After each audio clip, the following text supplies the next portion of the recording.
So yun, good day. Magsasagot naman tayo ngayon ng panibagong problem set number 2. So ideal Rankine cycle ba din? So ito yung tanong. In an ideal Rankine cycle, steam is generated at 4.1 MPa and 480 degrees Celsius. The condenser is at 32 degrees Celsius.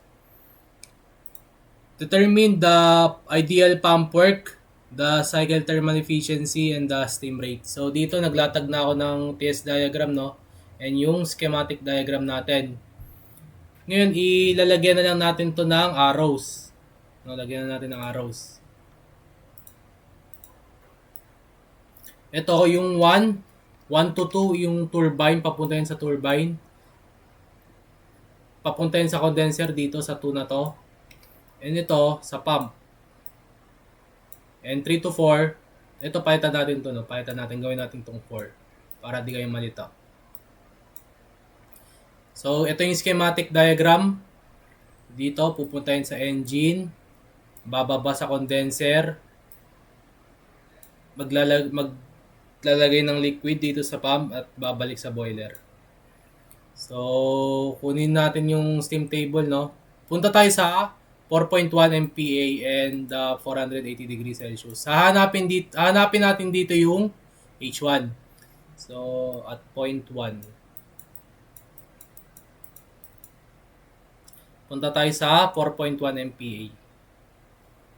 Anong table yon? Table 3.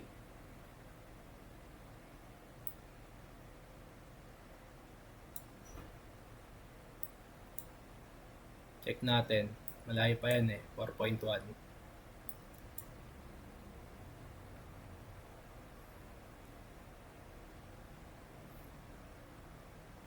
Yun paksi 4.1. Ano yung temperature na binigay? 480 degrees Celsius. So ito, 480 degrees Celsius. Sniping ko.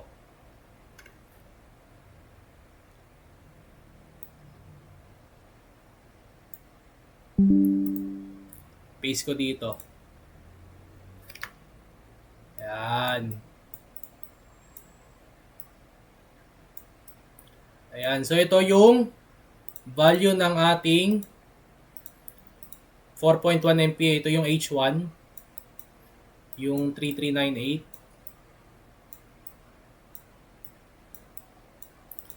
0.1 kilojoule per kilogram. Ito yung H. Ito yung S. S1 natin 7.0173 kilojoule per kilogram degree Kelvin. Ngayon, sir, di ba sinabi ko kahapon na isentropic process to? So, yung S1 mo, pares sa S2 kasi papuntang condenser yan. So, at 0.2. Nakuha na natin yung values, ng S1 at yung H1. So, equals natin to kasi same lang naman yung values niyan. At 0.2.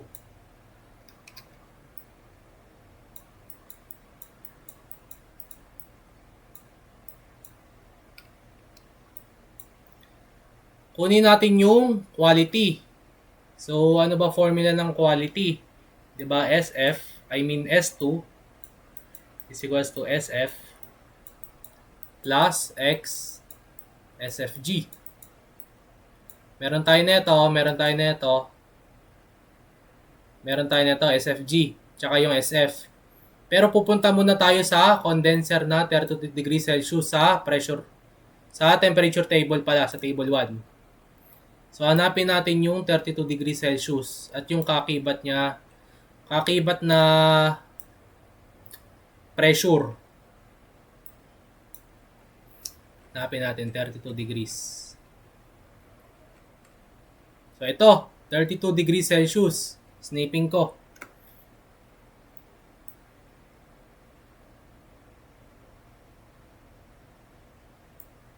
Ayan.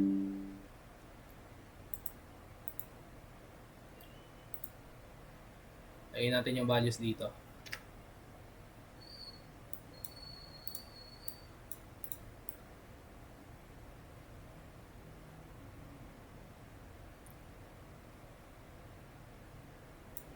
Ayan.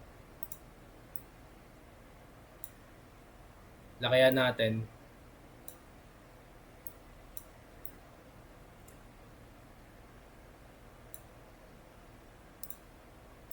So ito yung 32 degrees Celsius.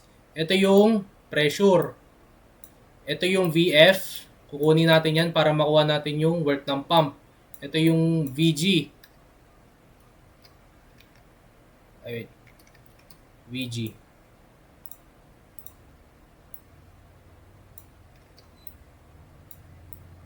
Ito yung U.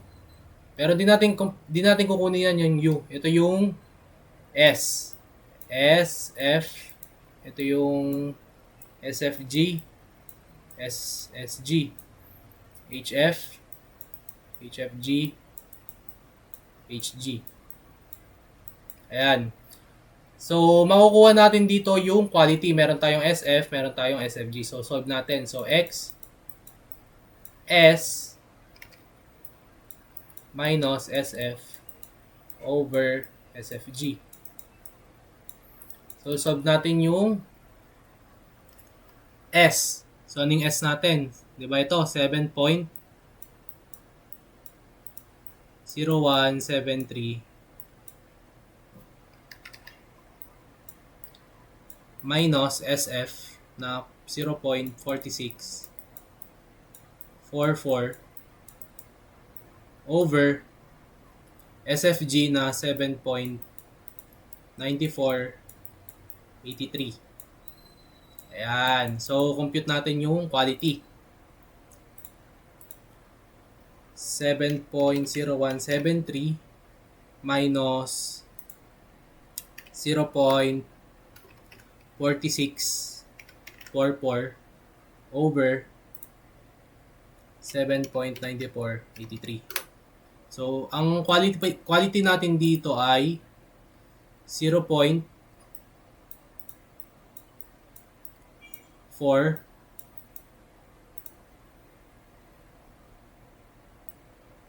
440 or 82.44%.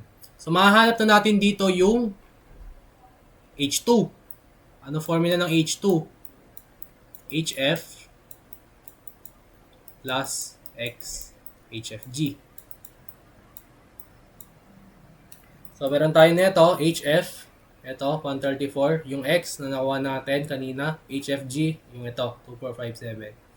So, solve natin. So, HF is 134.15 plus yung 0.82444 times yung HFG 2425.7 kilojoule per kilogram.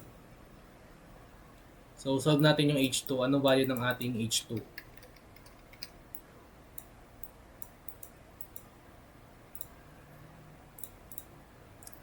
$134.15 plus 0.82444 times yung 2425.7 equals 2133. Put natin 2133.994 994,108. So, yun yung value ng ating H2. Paano naman pag kukunin yung 0.3? Kukunin natin yung value ng H3. So, sinabi ko, H3 equals lang sa HF. So, kailangan purely liquid. So, saan ba natin kukunin yung HF? So, ito, yung HF natin na 134.15. So, yan yung value ng ating HF. Or yung H3, 134.15 kilojoule per kilogram. So, ito, kilojoule per kilogram. Nakalimutan ko lang yung units. And lastly, yung kunin natin yung value ng H4, 0.4. So, ano ba yun? Formula nun, di ba? Kung ima-mass balance natin to, so mass balance natin to dito sa part na to. So, ito yung pump. May pumasok na WP o yung work ng pump. May pumasok na H3. May lumabas na H4. So, kung ima-mass balance natin yan, E in, E out.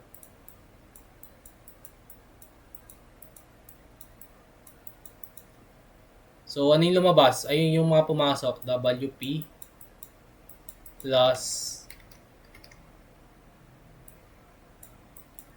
H3 is equals to ano yung lumabas? H4. So, kung ano yung makukuha natin dito? H4. So, solve mo muna natin yung pagkuha ng W pump. Ang formula ng W pump is H3 plus H4 minus H3. Ngayon, hinahanap natin tong value na to, H4. So, H4, by algebra lang to WP plus H3. So, makusolve na natin yung H4. So, H4 is WP plus H3. Pero wala tayong work ng pump. So, paano natin masosolve yung work ng pump? Diba VF lang yan? VF at condenser times the pressure na hahabulin minus yung pressure na pinanggalingan. So, ano ba yung pressure na hahabulin niya dito? So, ito, 4.1. Dito nakalocate yung 4.1. And yung 32 degrees Celsius natin ay nandito. So, ano ba ang pressure natin sa 32 degrees Celsius? Diba ito? 0.04759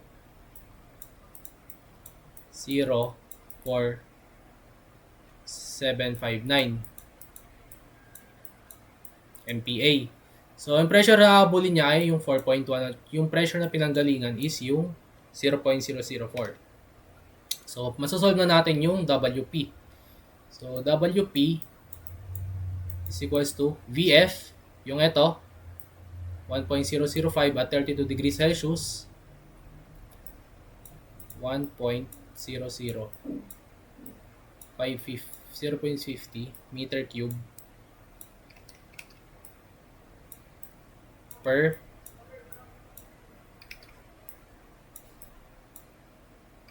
wait lang, ayusin natin, kilogram times 10 raised to negative 3 kasi di-divide natin to ng 1,000 times yung 4.1 minus 0.004759 times 1,000. Bakit? Kasi kailangan kilojoule per kilogram ang lalabas na units dito. So, ito, kilonewton na to, kilonewton per square meters. Magka-cancel yan. May natirang isa. So, kilonewton meter is kilojoule per kilogram. So, work ng pump. Anong value ng work ng pump? Solve natin. So, 1.0050 times 10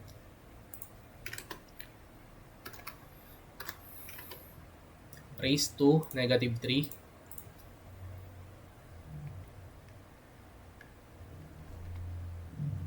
times 4.1 minus 0.004759 times 1,000. Ano value ng work ng pump? So, 4.115717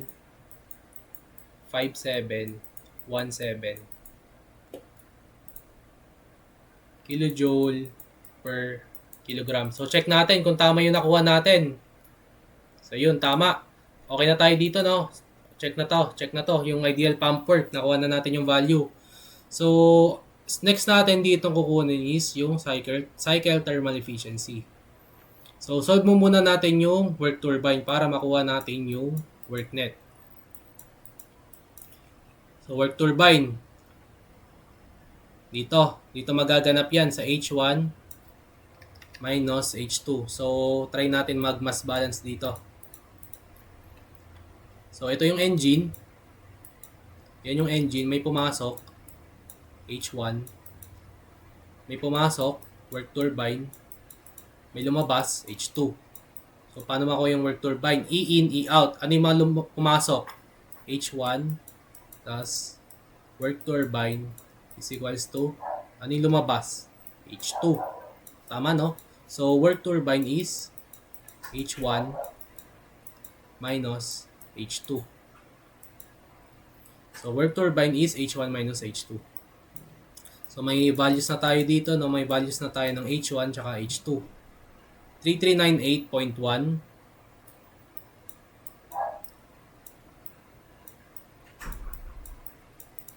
minus H2, yung ito, 2133.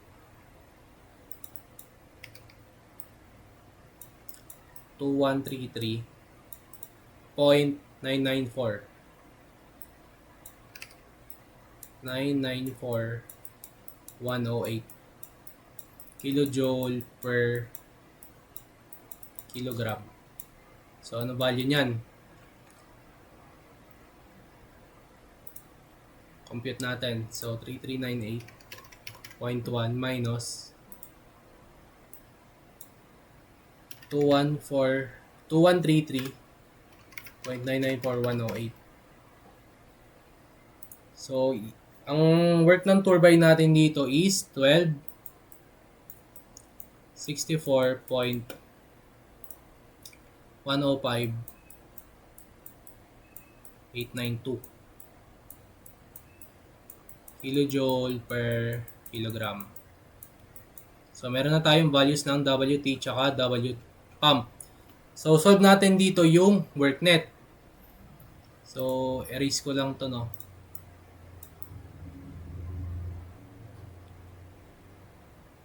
So, yung work net, matatagpuan yan dito sa pinakaloob, work net. So, yung pumasok, QA, lumabas, QR. Pumasok, work ng pump, lumabas, work ng turbine. So, pwede natin magamit yung E. Efficiency, hanapin natin. So, work net over QA. Pero wala pa tayong QA. So, paano natin hanapin yung QA? Ang QA ay H1 minus H4. Bakit? Tingnan natin sa diagram. Malaki over maliit. So, H1 minus yung papunta sa boiler, which is yung 4. So, ito yung 4. H1 minus H4. Pag kukunin natin yung QR, ganun din. Kung ano yung pumasok dito, H2, yung lumabas, H3. Diba? So, burahin ko lang, no, para makita nyo.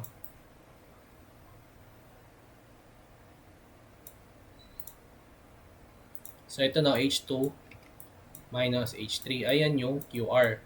Pag kukunin natin yung QA, ito lang. H1 minus H4. So, solve natin. Yung H1 natin is 3398.1 minus yung H4 natin ay wala pa. Hindi pa na natin nasosolve.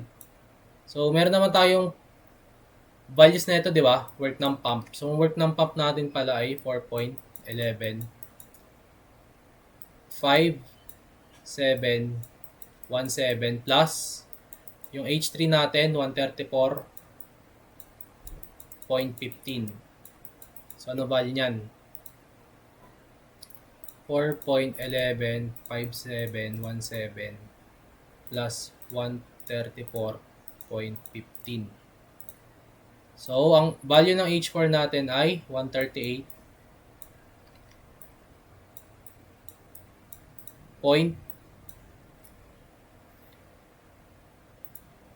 265,717 265,717 kilojoule per kilogram. So, masosolve na natin yung efficiency.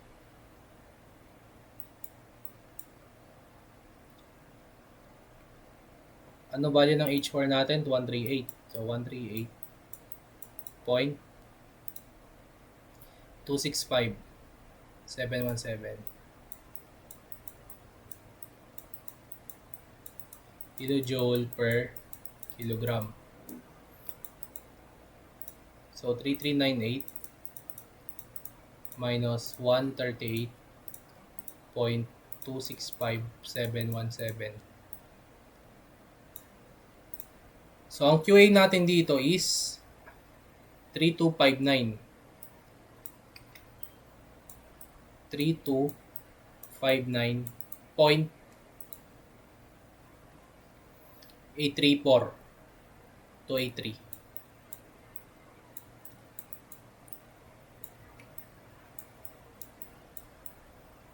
Kilojoule per kilogram.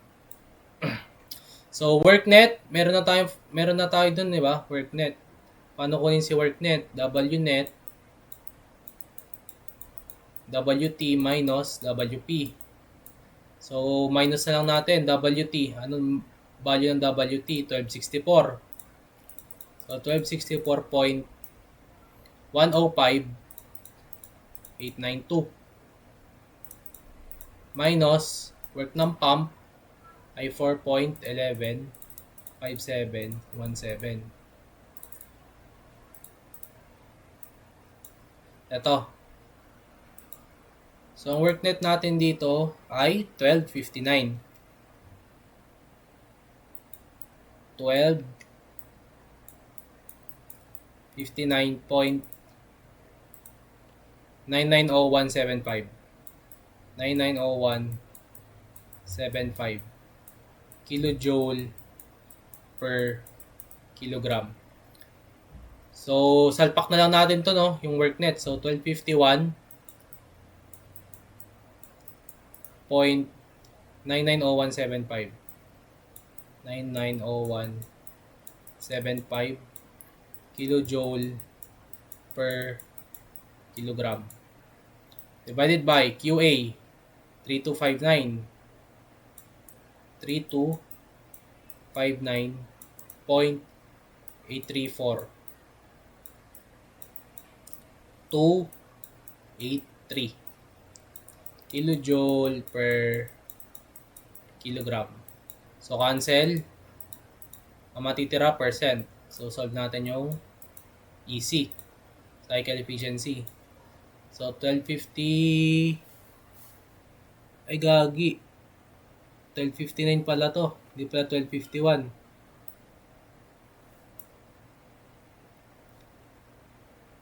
So, divide na natin. Answer, 3259.834.283. So, ang value ng ating cycle efficiency is 38 times 100 na lang natin. 38.65%.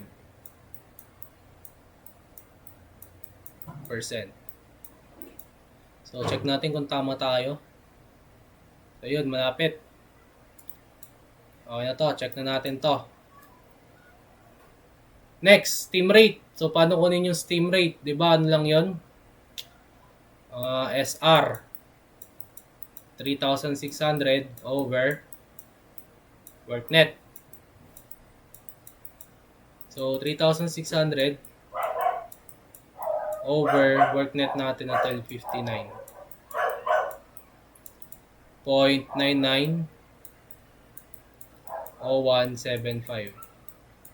So, ito, 3,600 naka-R per second. Ito, naka-kilojoule per kilogram. So, kilojoule times seconds is kilowatts. And kilogram times R, so magiging, So, magiging kilojoule per seconds is kilowatts. Kilogram per kilowatt hour ang lalabas dito.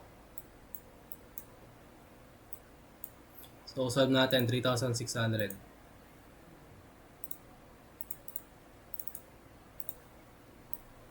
Point 1259. Ano ba yan? 9901. 75. So, ang value dito ay 2.85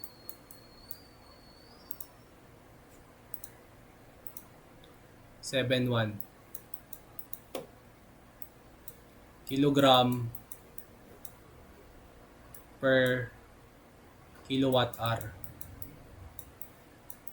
Ito kilogram, ito kilowatt, kilojoule seconds is kilowatt. Ito bababa to, magiging R. So ito na yung value ng ating SR. 2.8571 kilogram per kilowatt hour. So check natin kung tama tayo, no? So yun, tama. So tapos na tayo, no?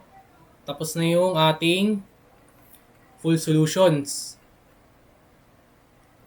So bukas magpo-post ulit ako ng panibagong problem set patungkol dito sa Rankine cycles, and yun lang. Salamat and God bless.